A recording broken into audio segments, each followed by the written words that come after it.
कहानी भविष्य की समयरेखा दिखाकर शुरू होती है। इधर मौसम काफी बिगड़ गया है, क्योंकि एक और जलना शुरू हो जाता है, जैसे सूरज आसमान पर आ गया हो।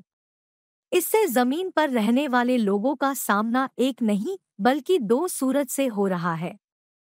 लोगों को बचाने के लिए जमीन के नीचे एक बहुत बड़ा शहर बसाया जाता है, जिसे अंगारा शहर कहा जाता है। लोग यहाँ रहने लगे और लोग यहाँ करीब 200 साल तक रह सके, क्योंकि इतने समय के संसाधन यानी भोजन और अन्य चीजें उपलब्ध थी। 200 साल बाद अंगार शहर के लोगों को मैदान में जाने की इजाजत मिलेगी, लेकिन वह भी खास तरीके से होगा। इस जगह का रास्ता कागज पर एक नक्शे पर बना होता है और उस पर कुछ महत्वपूर्ण बातें और नियम लिखकर एक ब्रीफकेस में बंद करके रख दिया जाता है, क्योंकि जब लोगों को यहाँ से जाना था तो 200 साल बाद इसे खोलना पड़ा। फिर ब्रीफकेस तैयार करके पहले मेयर को सौंप दिया जाता है और समय बीतने के साथ यह नए महापौर को दिया जाता है और इसलिए यह कई सालों तक चलता रहता है। लेकिन एक दिन जब वर्तमान मेयर की मृत्यु हो जाती है तो यह ब्रीफकेस आगे किसी को नहीं दिया जाता है। इसके बजाय इसे एक जगह रखा जाता है। किसी तरह लोग इसे भूल गए थे और इसलिए यह कई सालों तक चलता रहता है और एक दिन अटैची अपने आप खुल जाती है। अब हम एम्बर शहर की वर्तमान स्थिति देखते हैं, जो अब जनरेटर पर चल रहा है।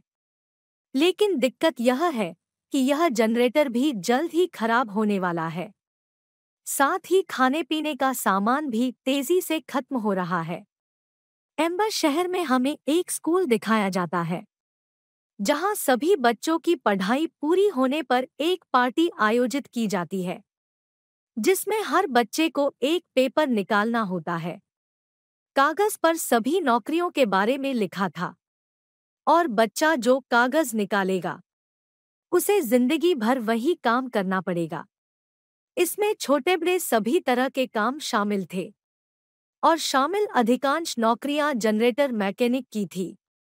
अब यहाँ हमें दून नाम का एक लड़का दिखाया गया है, जो अपने पिता की तरह जनरेटर मैकेनिक बनना चाहता था और जो कागज उसके हिस्से में आया उस पर पोस्ट ऑफिस लिखा हुआ था, यानी वह पोस्टमैन का काम करेगा। यहाँ हमें एक लड़की भी दिखाई गई है जिसका नाम लीना है। वह दून की बहुत अच्छी दोस्त थी। उसे पाइप का काम मिल जाता है, लेकिन उसका सपना हमेशा एक पोस्टवुमन बनने का था। इसलिए दून उसके साथ अपना पेपर चेंज करती है। पोस्टवुमन बनने की खुशी में लीना अपने घर चली जाती है। यहाँ उसकी दादी थी, वह भी लीना की खुशी में उसके साथ थी। वह यहाँ लीना को उसके पिता के संदेश की याद दिलाती है। दरअसल मरने से पहले उसके पिता इस शहर और बाहरी दुनिया के बारे में एक बहुत साफ संदेश छोड़ गए थे और ब्रीफकेस के बारे में भी बताया। लेकिन लीना ने कभी इस ओर ध्यान नहीं दिया, क्योंकि उनका मानना था कि यह सब बेकार है। अगले दिन वह काम पर चली जाती है। वह बहुत खुश थी और अपना काम बखूबी कर रही थी। लेकिन अचानक शोर मच गया। जब वह चेक करने के लिए बाहर आई तो कुछ लोग एक आदमी को पीट रहे थे, क्योंकि उन्होंने कहा था कि इस शहर का अंधेरा हिस्सा, जो हर किसी के लिए वर्जित है। मैंने वहां एक बहुत बड़ा कीड़ा देखा जो एक जीव बन गया था, लेकिन किसी ने उस पर विश्वास नहीं किया। सब उसे पागल समझकर पीट रहे थे। लेकिन यहाँ लीना को वह कीड़ा, उस जीव का सींग मिल जाता है, जिसे उस आदमी ने फेंक दिया था। इसलिए वह इसे अपने पास रखती है। दून भी काम पर जाता है, लेकिन यहाँ उनके बॉस बहुत नाराज हुए। वह उससे बहुत कठिन काम करवाता है। दून अपने बॉस से कहता है कि जो पाइपलाइन खराब हो गई है उसे मैं ठीक करना चाहता हूँ। लेकिन उनके बॉस का कहना है कि आप ऐसा नहीं कर पाएंगे, क्योंकि आपसे पहले भी कई लोगों ने कोशिश की लेकिन कुछ नहीं हुआ। वह फिर दून को एक मृत कर्मचारी का हेलमेट पहनने के लिए देता है और उसे काम करने के लिए कहता है। लेकिन क्योंकि उन्हें किसी तरह पाइपलाइन की समस्या का समाधान करना था, इसलिए वह अपने बॉस की जेब से पाइपलाइन का नक्शा चुरा लेता है। उसी के द्वारा इस सारे स्थान को चेक करके वह बहुत आगे निकल गया। इसके बाद वह बाहर के कमरा नंबर 351 में पहुंचते हैं, जहां सभी को जाने की मनाही थी, और यहां आने के बाद उनका जोश और बढ़ जाता है। वह भी बड़ा हैरान हुआ, क्योंकि नक्शे में ऐसा कोई कमरा नहीं था। इसलिए उन्होंने अपनी खोज जारी रखी। यह पाइपलाइन काफी बड़ी थी। कोई नहीं जानता था कि यह कितनी दूर जाएगा। आगे चलकर वह एक ऐसी जगह पर पहुंच जाता है जहां खाना रखा होता है, और वह यह देखकर बहुत डर जाता है कि किसी तरह खाना खत्म हो गया है। तभी यहाँ पर पहरा देने वाला फूड गार्ड आता है और दून का कॉलर पकड़ लेता है, क्योंकि यहाँ सभी का आना मना था। उस पर गुस्सा आ रहा था। अचानक जनरेटर बंद हो जाता है और धीरे धीरे पूरे शहर की बत्ती गुल हो जाती है। चारों तरफ अंधेरा फैला हुआ था। फिलहाल जनरेटर की मरम्मत की जा रही है, लेकिन सभी जानते थे कि यह ज्यादा दिन नहीं चलने वाला। उस रात लीना अपनी नानी के घर जाती है और वह उससे उस अटैची के बारे में पूछती है। दरअसल जब भी ब्रीफकेस की प्रक्रिया चल रही थी तब लीना के दादा भी मेयर थे, और उनकी मौत के साथ ही ये ब्रीफकेस किसी मेयर को नहीं दिया गया। वह अटैची ढूंढती है। वह इसे ढूंढती है, लेकिन उसे नहीं पता कि इसके साथ क्या करना है। अगले दिन जब लीना मेयर के पास गई तो उसने खाने के डिब्बे छिपा रखे थे जो उसने देखे थे। मेयर लीना को वहां रखी कुछ तस्वीरें दिखाते हैं, जिसमें उनके दादा की भी तस्वीर थी, और उन्होंने इस ब्रीफकेस को पकड़ा हुआ था। अब उनके लिए स्थिति और भी खराब हो गई है, क्योंकि अब उन्हें खाने पीने और दवाओं की किल्लत से गुजरना पड़ रहा था। अब लीना की मुलाकात दून से होती है और वह उसे सींग देती है, जो उसी बड़े कीड़े का था जिसे उस आदमी ने फेंका था। दून हॉर्न लेता है और अपने पिता की मदद से पता लगाता है कि यह असली है या नहीं। इस बारे में उनके पिता को काफी जानकारी थी, लेकिन उसे यह भी समझ नहीं आता कि किसी कीड़े का सींग इतना बड़ा कैसे हो सकता है। वह फिर दून की मदद करने से इनकार कर देती है, क्योंकि वह शहर के बारे में अधिक खोज नहीं करना चाहती थी। वह इसे ढूंढती है, लेकिन उसे नहीं पता कि इसके साथ क्या करना है। अगले दिन जब लीना मेयर के पास गई तो उसने खाने के डिब्बे छिपा रखे थे जो उसने देखे थे। मेयर लीना को वहां रखी कुछ तस्वीरें दिखाते हैं, जिसमें उनके दादा की भी तस्वीर थी, और उन्होंने इस ब्रीफकेस को पकड़ा हुआ था। अब उनके लिए स्थिति और भी खराब हो गई है, क्योंकि अब उन्हें खाने पीने और दवाओं की किल्लत से गुजरना पड़ रहा था। अब लीना की मुलाकात दून से होती है और वह उसे सींग देती है, जो उसी बड़े कीड़े का था जिसे उस आदमी ने फेंका था। दून हॉर्न लेता है और अपने पिता की मदद से पता लगाता है कि यह असली है या नहीं।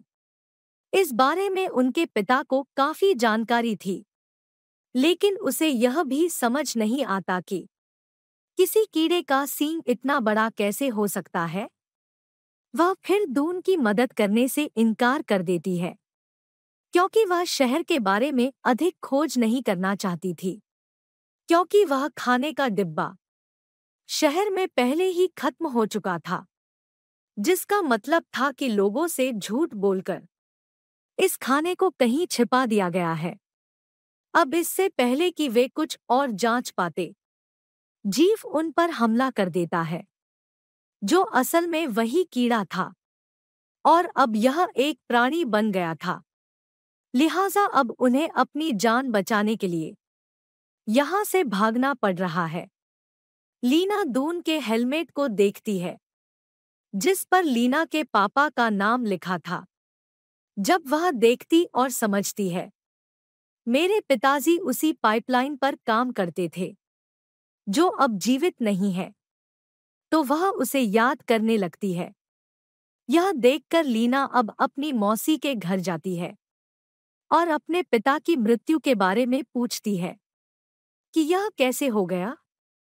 वह उसे बताती है कि तुम्हारे पिताजी को शहर से बाहर जाने का शौक था और उन्होंने एक रास्ता भी खोज लिया, लेकिन मिशन पूरा होने से पहले ही डूबने से उनकी मौत हो गई। अपने पिता की ऐसी मृत्यु सुनकर वह बहुत दुखी हो जाती है। वह वहां फूड गार्ड को भी देखती है, जो लंगड़ा कर आ रहा था।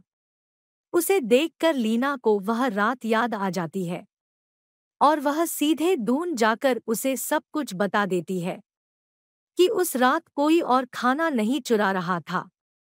दरअसल फूड गार्ड भाग रहा था, क्योंकि वह भी लंगड़ा रहा था।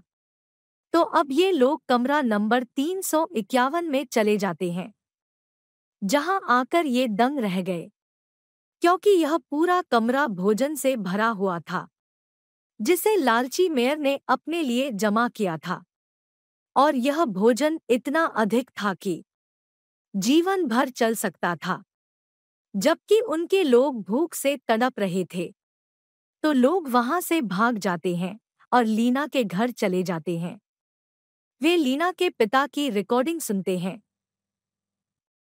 जिसमें एक फौजी के बारे में बताया जा रहा था। इसलिए वह तुरंत भागकर अपने पिता के पास जाता है और उससे लीना के पापा और फौजी के बारे में पूछने लगता है। तब उसके पिता उसे बताते हैं कि लीना के पिता और सैनिक मिशन में एक साथ थे, यही पाइपलाइन का काम करते थे, लेकिन अपने मिशन में कभी कामयाब नहीं हुए। लेकिन लीना के पिता के साथ साथ उनके कई साथियों की भी मौत हो गई, जिसमें वो फौजी भी शामिल है। इसलिए मैंने आपको इस मिशन के बारे में कभी नहीं बताया। दरअसल मैंने हमेशा मैकेनिकल और पाइपलाइन के काम से दूर रहने की कोशिश की। अब दून अपने पापा की परेशानी को समझता है, लेकिन किसी तरह उसे अब इस मिशन को पूरा करना था, यानी खुद यहाँ से निकलकर और बाकी लोगों को हटाकर वहाँ लीना मेयर का पर्दाफाश करने की कोशिश करती है। यानी वह कितना लालची है। वह इसे सबके सामने लाना चाहती थी, लेकिन बेचारी पकड़ी गई। मेयर ने खुद उसे पकड़ा था। फिर लाइट चालू और बंद होने लगती है। टांड लीना इस बात का फायदा उठाती है, मेयर का बैग चुराती है और भाग जाती है। इस वजह से लीना और दून दोनों को क्रिमिनल की लिस्ट में सबसे ऊपर रखा गया। वे अब मेयर के बैज और अटैची के कांच के एक टुकड़े को एक साथ जोड़ते हैं, जिससे इसे पूरा किया गया और उस पर वह चिन्ह बना दिया गया, जिसे जनरेटर रूम के दरवाजे पर भी बनाया गया था। उन्हें लगता है कि शायद यही उस कमरे की चाबी है। वह कमरा नहीं खुलता। फिर जब लीना नक्शे पर लिखी अहम बातें पढ़ती है, फिर पता चला कि उन्हें अलमारी हटानी है। और अब जैसे ही उसने अलमारी हटाई, कई अलमारी एक गुप्त जगह पर पड़ी थी। फिर उन्होंने दूसरा नियम पढ़ा। उसके अनुसार पहिया घूमने लगता है, जिससे सारी अलमारियां एक तरफ और जनरेटर रूम एक तरफ है। एक गुप्त द्वार खुलते ही वे दूसरे भूमिगत नगर में पहुंच जाते हैं। यहाँ एक लंबी नदी एक बहुत बड़े यंत्र से जुड़ी हुई थी। दरअसल ये सभी अलमारियां यहाँ नहीं थी कि इनमें सामान रखा जाएगा। दरअसल इसमें लोग बैठेंगे और यहाँ से जाएंगे। तीसरे नियम के अनुसार उन्हें कंट्रोल रूम में जाना होता था। जैसे ही वे उस कांच के टुकड़े और कांच को चाबी की तरह इस्तेमाल करते हैं, कंट्रोल रूम का दरवाजा खुलता है। अंदर आकर उन्हें बहुत सारे बटन दिखाई देते हैं जो यहाँ की सारी मशीनरी को नियंत्रित करते हैं। बताई गई अहम बातों के मुताबिक जैसे ही वे पहिया घुमाएं, बटन दबाएं, फिर मशीनरी अपने आप घूमने लगती है। लेकिन उनके लिए परेशानी तब बढ़ जाती है जब पानी का प्रेशर बढ़ जाता है और शहर की लाइटें अब तेजी से काम करने लगती हैं। अचानक प्रेशर इतना बढ़ जाता है कि पाइपलाइन टूट जाती है। इससे अब बाढ़ का खतरा मंडराने लगा था। जब मेयर सभी लोगों के साथ खड़े थे, फिर वहां भी सब कुछ हिलने लगता है। चिमनियां गिरने लगती हैं, जिससे मेयर समझ जाता है कि मेरा राज सबके सामने आने वाला है और यह शहर भी बाढ़ से तबाह होने वाला है। इसलिए वह ऐसे कमरे में जाता है जहां पानी न आ सके। लेकिन एक बहुत बड़ा जीव वहां आता है और मेयर पर हमला कर देता है और तुरंत उसे निगल लिया। जैसे जैसे पानी का दबाव बढ़ रहा था, डून के बॉस वहां पूरी व्यवस्था को ठीक करने के लिए आते हैं और वह दून से कहता है, मशीनरी को ठीक करने और पानी के दबाव को नियंत्रित करने के लिए आपको हैंडल पकड़ना होगा, जो जाहिर तौर पर खतरनाक है, लेकिन लोगों की जान ऐसे ही बचाई जा सकती है। तुम यहाँ से भाग जाओ, मैं यह काम करूँगा। अब हालांकि दून ऐसा नहीं करना चाहता था, लेकिन उसे जाना पड़ा और उसका बॉस अपनी जान जोखिम में डालकर संभालता है। अब यहाँ लीना, उसकी छोटी बहन और दून एक नाव में बैठते हैं। पानी के दबाव के कारण उनकी नाव वहां से निकल जाती है। वे बहुत आगे निकल आते हैं और एक ऐसी सुरंग में आ जाते हैं जहां बहुत अंधेरा था। इन लोगों को अच्छा नहीं लगा, इसलिए वे अपनी जान बचाने की दुआ करते हैं। अब ये लोग एक बड़े झरने से तेजी से नीचे आ रहे थे। उन्हें डर लगा और उन्होंने अपनी आंखें बंद कर ली। जब उनकी आंखें खुलती हैं तो वे खुद को तालाब में पाते हैं। थोड़ा आगे उन्हें रोशनी दिखाई देती है। प्रकाश के बाद वे अंत में जमीन पर आ जाते हैं। लेकिन वे खुश नहीं थे, क्योंकि अंदर उतना ही अंधेरा था। फिर जैसे सुबह सूरज उगता है, उनकी आंखों में एक अलग ही चमक थी। वे बहुत खुश थे क्योंकि वे धरती पर जीवन व्यतीत कर सकते हैं। अब यहाँ जीवन संभव था। जलता हुआ तारा यहाँ से चला गया था। जब वे उड़ते हुए पक्षियों को देखते हैं तो वे उनका पीछा करते हैं। वे एक बड़े छेद के पास पहुँचते हैं, जिससे वे अंगार नगरी तो देख पा रहे थे, लेकिन दूरी इतनी दूर थी कि वहां उनकी आवाज नहीं जाती। तब उन्हें एक विचार आता है कि लीना उस सड़क के नक्शे को एक पत्थर पर फेंक देती है, जिसे दून के पापा उठा लेते हैं और इस तरह सारे लोग दुनिया से बाहर निकल आते हैं और बच जाते हैं। इसी के साथ फैंटेसी फिल्म की कहानी यहीं खत्म हो जाती है।